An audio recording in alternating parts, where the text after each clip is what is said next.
everyone, Kevin Bredding again with Campus Recreation. Thanks for joining me.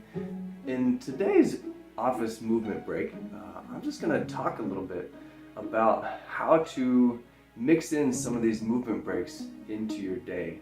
It's easy enough to watch a video and say, yeah, that sounds good, I can do that. But it's a different skill set to actually insert some of those movement breaks into your day. You have to be the engineer of your environment to really find ways to put in a behavior into an existing routine, so to weave that stuff into the fabric of your day. So I'm going to describe something called the habit loop. A guy named Charles Duhigg wrote a book recently called The Power of Habit. I recommend it, very good reading.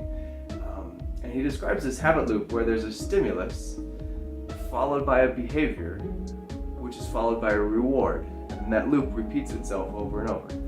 For example, if I come downstairs in my house and I go to my walk-in pantry, that stimulus of entering the pantry is a cue for me to start to look for food. And if I look for the right food, great, it might be oatmeal. But if there's, say, cookies next to the oatmeal, it's a pretty strong bet that I would grab a cookie instead of the oatmeal. So I need to engineer the good things that are conducive to my health goals. I need to put those in the forefront of my environment, which is followed by the reward of, oh, I get to eat something, because that's why I went in the pantry in the first place.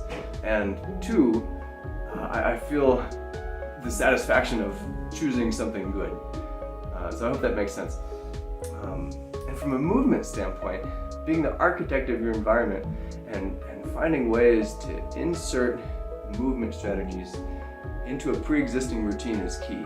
For example, if you drink coffee in the morning, I bet it takes a little bit of time for your coffee to brew. Even if you have like one of those 30-second Keurig things, you might still push the button and let that be your cue, and think about what you usually do after you brew your coffee or after you start to brew your coffee. And if you can insert a small movement break, like some of the drills we've been doing, like a self-hug, to-no expansion, that kind of thing. And then the reward is, one, you felt good for having done some purposeful movement and some self-care, and then two, you get the reward of your coffee, which you're going to get anyway, but you've woven something into that general fabric. So that's a general strategy idea. And for me, again, a personal example, for my oatmeal again, it takes me about 5 minutes to make my oatmeal. I push the button, and it gives 5 minutes in the microwave, and then I step back and I do my own 5-minute self-care routine, which involves some of the drills that I've been sharing with you.